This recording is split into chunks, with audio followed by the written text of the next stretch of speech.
Welcome to the Black Mass.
Have you ever noticed the mannequins in the window of your favorite department store? Here's a story about how they may have gotten there, by John Collier. It's called Evening Primrose.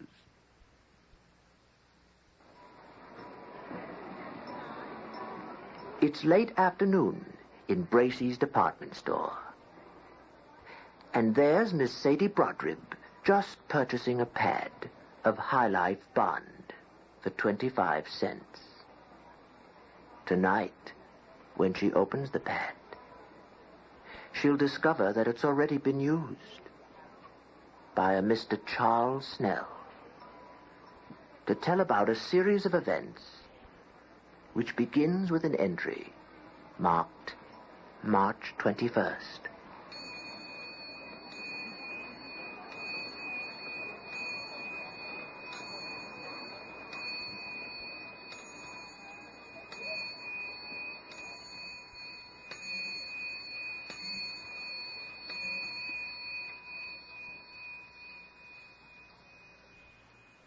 March 21st. Today, I made my decision. I would turn my back, for good and all, upon the bourgeois world that hates a poet. I would leave, get out, break away. And I have done it. I have done it. I am free. Free as the mote that dances in the sunbeam. Free as a housefly crossing first class in the largest of luxury liners. Free as my verse. Free as the food I shall eat, the paper I write upon, the lambswool-lined, softly slithering slippers I shall wear. This morning I had not so much as a car fare. Now I am here on velvet. You are itching to learn of this haven. You would like to organize trips here, spoil it. Send your relations-in-law. Perhaps even come yourself. After all, this journal will hardly fall into your hands until I am dead. So I'll tell you. I am at Bracey's. Bracey's giant emporium, as happy as a mouse in the middle of an immense cheese. And the world shall know me no more. Merrily, merrily shall I now live, secure behind a towering pile of carpets, in a corner nook, which I propose to line with eider downs, angora vestments, and the Cleopatran tops in pillows. I shall be cozy. I nipped into this sanctuary late this afternoon, and soon heard the dying footfalls of closing time. From now on, my only effort will be to dodge the night watchman. Poets can dodge. I have already made my first mouse-like exploration.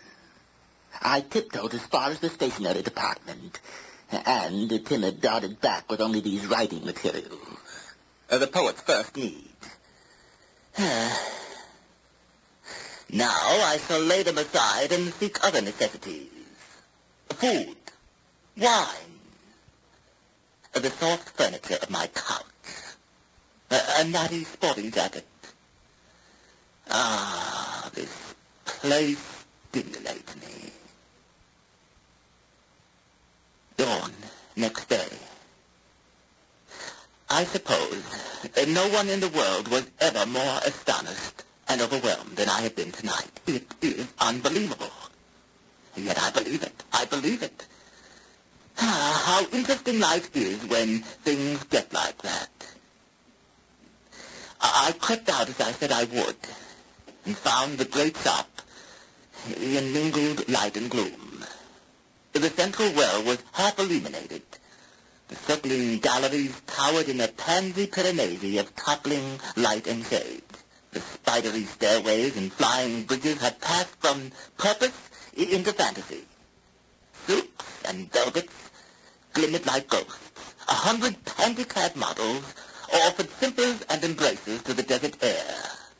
Rings, clips, and bracelets glittered frostily in a desolate absence of honey and daddy. Creeping along the transverse aisles, which were in deeper darkness, I felt like a wandering thought in the dreaming brain of a chorus girl down on her luck. Only, of course, their brains are not as big as Bracey's giant emporium. And there was no man there. None, that is, except the night watchman. I had forgotten him. As I crossed an open space on the mezzanine floor, hugging the lee of a display of sultry shawls, I became aware of a regular thudding, which might almost have been that of my own heart. Suddenly it burst upon me that it came from outside me. It was footsteps, and they were only a few paces away. Quick as a flash, I seized a flamboyant mantilla, whirled it about me, and stood with one arm outflung, like a carman petrified in a gesture of disdain. I was successful. He passed me, jingling his little machine on its chain, humming a little tune. His eyes stared with reflections of the blaring day. Go, worldling, I whispered, and permitted myself a soundless laugh. But it froze on my lips. My heart faltered. A new fear seized me. I was afraid to move. I was afraid to look around. I felt I was being watched by something that could see right through me. This was a very different feeling from the ordinary emergency caused by the very ordinary night watchman. My conscious impulse was the obvious one to glance behind me. But my eyes knew better. Now I remained absolutely petrified, staring straight ahead. My eyes were trying to tell me something that my brain refused to believe. They made their point. I was looking straight into another pair of eyes. Human eyes. But large, flat, luminous. I have seen such eyes among the nocturnal creatures which creep out under the artificial red moonlight in the zoo. The owner was only a dozen feet away from me. The watchman had passed between us, nearer him than me, yet he had not seen him. I must have been looking straight at him for several minutes at a stretch. I had not seen him either.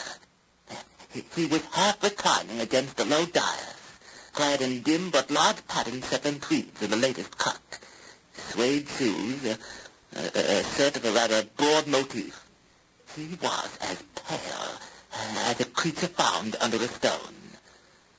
His long, thin arms ended in hands that hung floatingly, more like trailing, transparent fins, or wisps of chiffon than ordinary hands.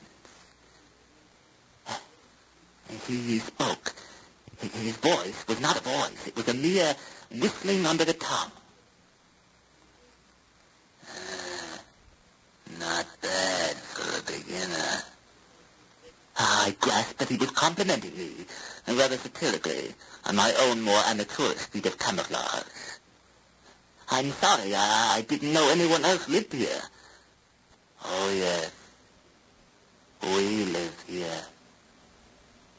It's delightful. We? Yes.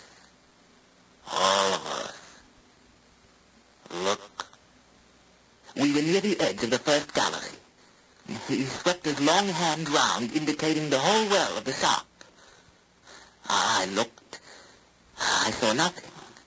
I could hear nothing except the watchman's thudding step receding infinitely far along some basement aisle. Don't you see? You know the sensation one has peering into the half-light of a vivarium. One sees bark, pebbles, a few leaves, nothing more. And then, suddenly, a stone breathes. It is a toad. There is a chameleon. Another. A coiled adder, a mantis among the leaves. The whole place seems crepitant with life. Perhaps the whole world is. One glances at one's sleeve, one's feet. So it was with the shop. I looked, and it was empty. I looked, and there was an old lady clambering out from behind the monstrous clock. There were 3 girls, elderly ingenues, incredibly emaciated, simpering at the entrance of the perfumery. Their hair was a fine floor, pale as gossamer. Equally brittle and colorless was a man with the appearance of a colonel of southern extraction who stood regarding me while he caressed mustachios that would have done credit to a crystal shrimp. A chintzy woman, possibly of literary tastes, swam forward from the curtains and drapes.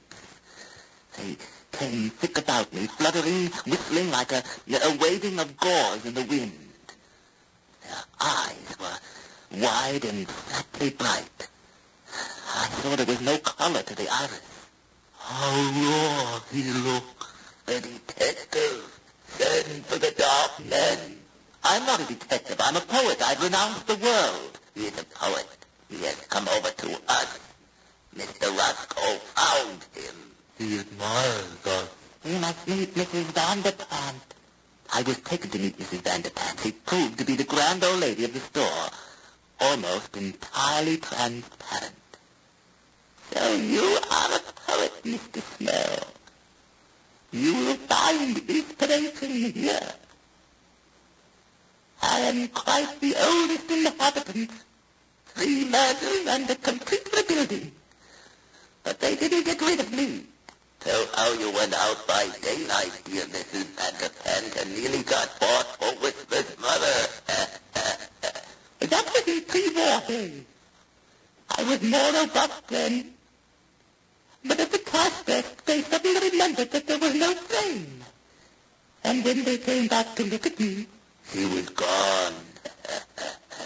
Their laughter was like the stridulation of the ghosts of grasshoppers. Where is Ella?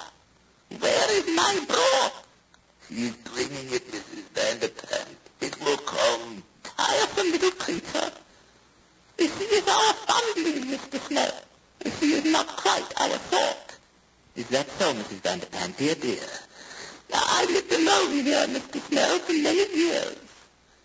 I took refuge here in the terrible times in the 80s. I was a young girl then, a beauty, people were kind enough to say. But poor Papa lost his money. Braces meant a lot to a young girl in New York of those days, Mr. Smith. It seemed to me terrible that I should not be able to come here in the ordinary way. So I came here for good. I was quite alarmed when others began to come in after the collapse. It was the dear judge, the colonel, Mrs. Dilby. I bowed. I was being introduced. Mrs. Dilby writes plays, and of a very old Philadelphia family. You will find us quite nice here, Mr. Snell. I feel it a great privilege, Mrs. Vanderpant. And of course, all our dear young people came in 1929. There, poor papas, jumped from the skyscrapers. I did a lot of bowing. The introductions took a long time. Who would have thought so many people lived at Bracy's? And here at last is Ella with my broth. It was then I noticed that the young people were not so young after all, in spite of their smiles, their little ways, their ingenue dress. Ella was in her teens, clad only in something from the shop-soiled counter. She nevertheless had the appearance of a living flower in a French cemetery, or a mermaid among polyps. Come, you stupid thing! Mrs. Vanderpant is waiting. Her pallor was not like theirs, not like the pallor of something that glistens or scuttles when you turn over a stone. Hers was that of a pearl. Ella. Pearl of this remotest, most fantastic tale. Little mermaid, brushed over, pressed down by objects of a deadlier white. Tentacles. I can write no more.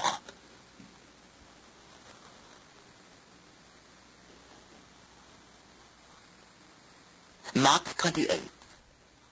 Well, I'm rapidly becoming used to my new and half-lit world, to my strange company. I'm learning the intricate laws of silence and camouflage which dominate the apparently casual strollings and gatherings of the midnight clan. How they detest the night watchman, whose existence imposes these laws on their idle festivals. Odious, vulgar creature. He reeks of the poor sun. Actually, he is quite a personable young man, very young for a night watchman. And so young that I think he must have been wounded in the war. But they would like to tear him to pieces. They're very pleasant to me, though. They're pleased that a poet should have come among them. Yet I cannot like them entirely. My blood is a little chilled by the uncanny ease with which even the old ladies can clamber spider-like from balcony to balcony. Or is it because they are unkind to Ella? Yesterday we had a bridge party. Tonight, Mrs. Bilby's little play, Love in Shadowland, is going to be presented. Would you believe it? Another colony from Wanamaker's is coming over en masse to attend. Apparently people live in all the great stores. This visit is considered a great honor, but there is an intense snobbery in these creatures. They speak with horror of a social outcast who left the high-class Madison Avenue establishment and now leads a wallowing beachcomber's life in a delicatessen.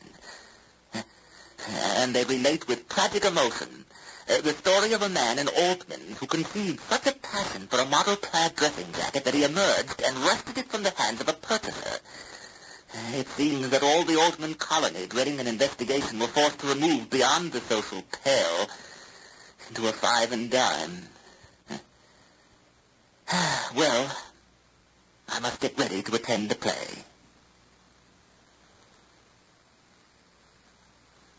April 14th. I have found an opportunity to speak to Ella. I dared not before. Here one has a sense always of pale eyes secretly watching. But last night at the play, I developed a fit of hiccups. I was told, somewhat sternly, to go and secrete myself in the basement, among the garbage cans where the watchman never comes.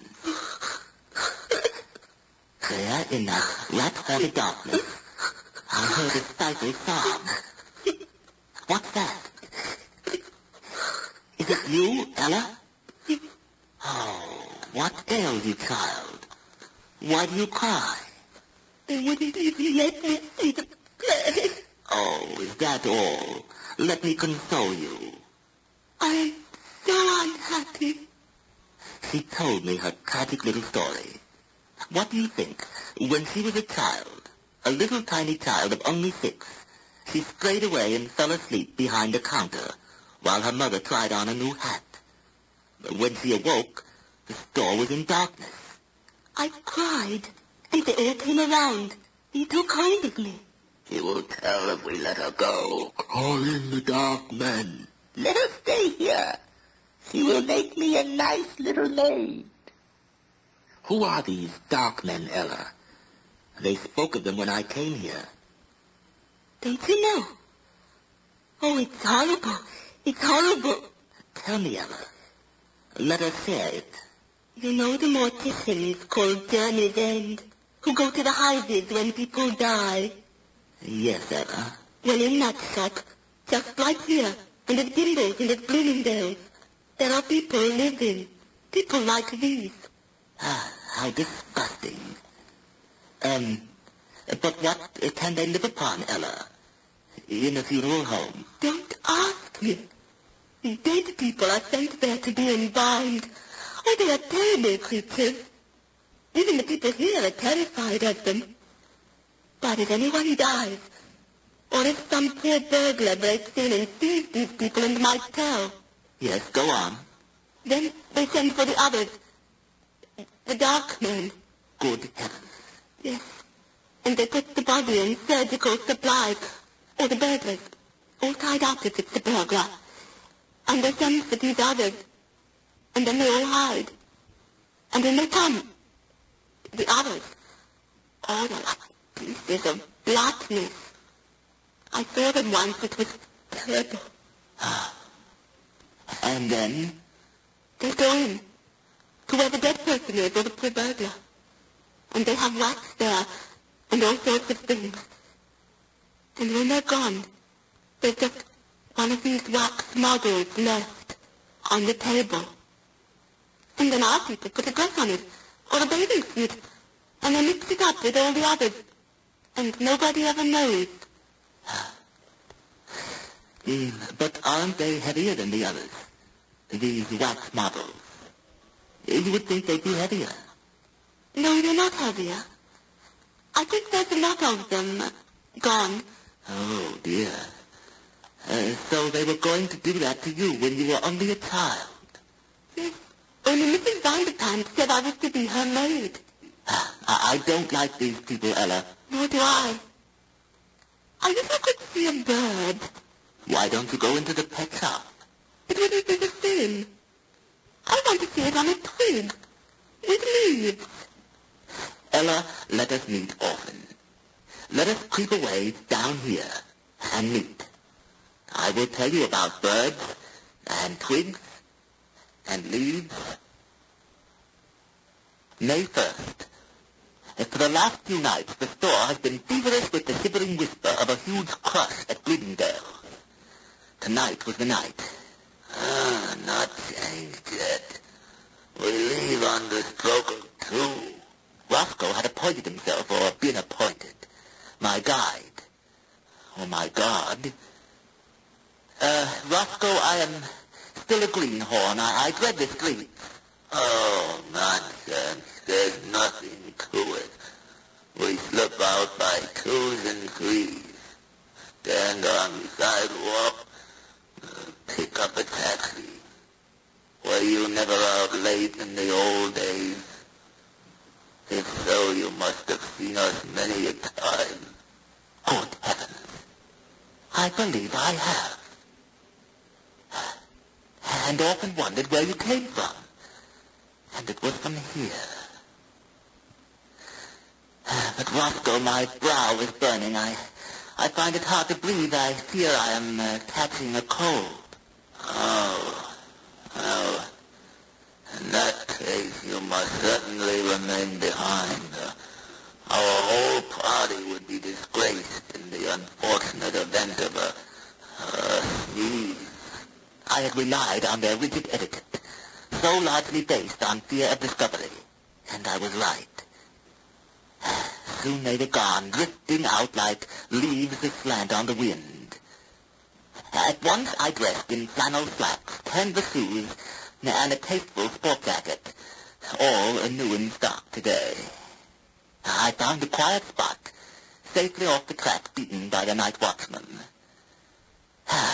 There, in a model's lifted hand, I set a wide-fern frond culled from the florist shop, and at once had a young spring tree. The carpet was sandy as a lakeside beach. A snowy napkin, 2 cakes, each with a cherry on it. I had only to imagine the lake, and to find Ella. Why, Charles, what's this? I'm a poet, Ella. And when a poet meets a girl like you, he thinks of a day in the country. Do you see this tree? Let us call it our tree. There's the lake, the prettiest lake imaginable. Here is grass, and there are flowers. There are birds too, Ella. You told me you like birds. Oh, Charles, you're so sweet. I feel I can hear them singing. And here's our lunch. But before we eat, go behind the rock there and see what you find. What rock? Over here? A surprise? I heard her cry out in delight when she saw the summer dress I had put there for her. Oh, Charles, it's beautiful. When she came back, the spring day smiled to see her, and the lake shone brighter than before. Oh, Charles. Ella, let us have lunch. Let us have fun. Let us have a swim. I can just imagine you in one of those new bathing suits. Let's just sit here, Charles, and talk. So we sat and talked. And the time was gone like a dream. We might have stayed there, forgetful of everything, had it not been for the spider. Charles, what are you doing? Nothing, my dear. Just a naughty little spider crawling over your knee. Purely imaginary, of course. But that thought was sometimes the worst. I had to try to catch him. Don't, Charles. It's late. It's terribly late. I'll be back in a minute. I'd better go home. I took her home to the kitchenware on the sub-ground floor and kissed her good day. She offered me her cheek. This troubles me. May 10th. Ella, I love you. I said it to her just like that. We have met many times. I've dreamt of a bright day. I've not even kept up my journal. Verse has been out of the question. Ella, I love you. Let us move into the trousseau department. Don't look so dismayed, darling. If you like, we will go right away from here. We will live in that little restaurant in Central Park. There are thousands of birds there. Please don't talk like that. But I love you, with all my heart. You mustn't. But I find I must. I can't help it. Ella, you don't love another. Oh, Charles, I do. Love another? Ella? One of these? I thought you dreaded them all. It must be Roscoe.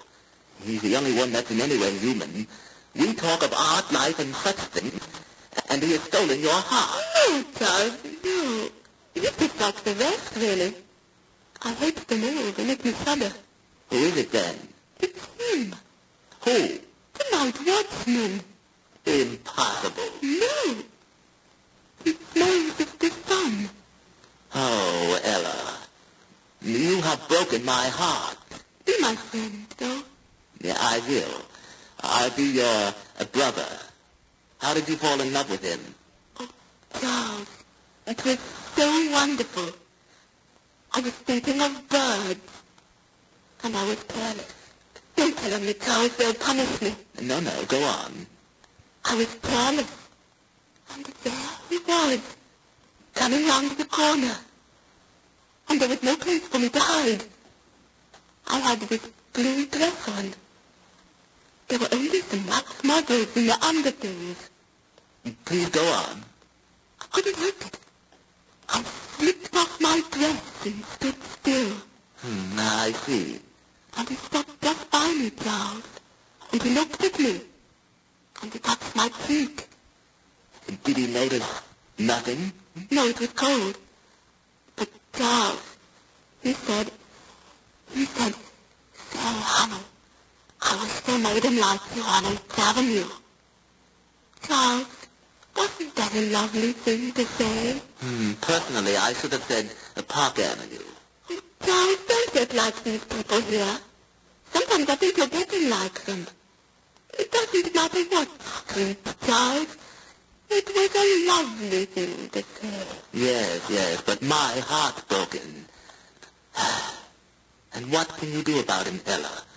He belongs to another world. Yes, Charles. 8th Avenue. I want to go there. Charles, are you truly my friend? I am your brother. Only my heart's broken. I'll tell you. I will. I'm going to stand there again. So you'll see me. And then, perhaps he'll speak to me again. Ah, my dearest Ella, you are torturing yourself. You're making it worse. No, John, because I shall answer him. He will take me away. Ella, I can't bear it. There's someone coming. I shall see birds, new birds, Charles, and flowers growing. They're coming, let's go. May 13th. The last 3 days have been torture. This evening I broke. Roscoe had joined me. He sat eyeing me for a long time. He put his hand on my shoulder. You're looking seedy, old fellow. Why don't you go over to Wanamaker's for some skiing? It's deeper than that, Roscoe. I'm done for. I can't eat, I can't sleep, I can't write. Man, I can't even write. Oh, what is it? Day starvation? Roscoe, it's love. Not one of the staff, Charles, or the customers. That's absolutely forbidden. No, it's not that, Roscoe, but just as hopeless. Oh, my dear old fellow. I can't bear to see you like this. Let me help you. Let me share your trouble. Then it all came out. It burst out. I trusted him. I think I trusted him. I really think I had no intention of betraying her, of spoiling her escape, of keeping her here till her heart turned towards me. If I had, it was subconscious, I swear it. But I told him all. He was sympathetic, but I detected a sly reserve in his sympathy. Do you respect my confidence, Roscoe? This has to be a secret between us. A secret is the grave, old chap.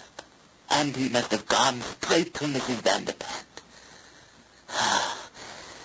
This evening the atmosphere has changed. People flicker to and fro, smiling nervously, horribly, with a sort of frightened, sadistic exultation. When I speak to any of them, they answer evasively, fidget and disappear. An informal dance has been called off. I can't find Ella anywhere.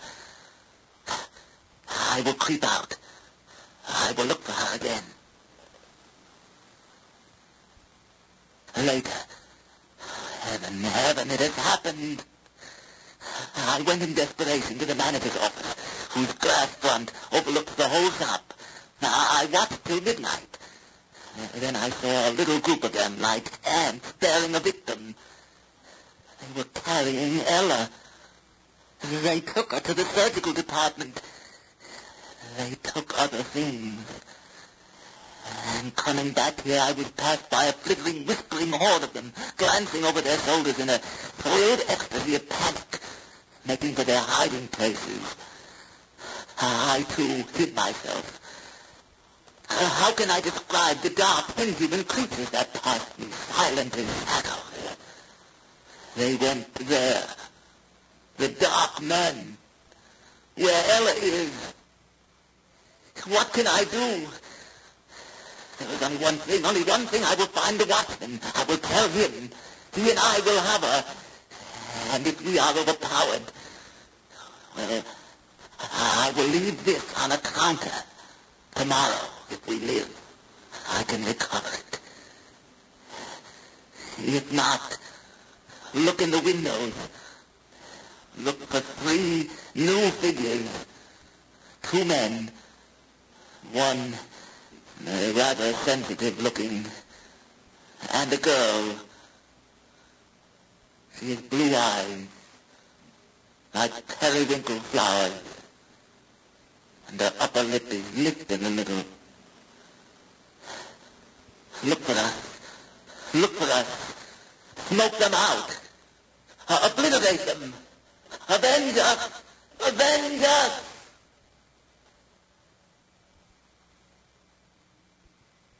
That was Evening Primrose by John Collier. The part of Ella was played by Jan Dawson, and the rest of the cast was impersonated by your host of the Black Mass, Eric Bowersfeld. The technical production was by Fred Seiden. And now, good night.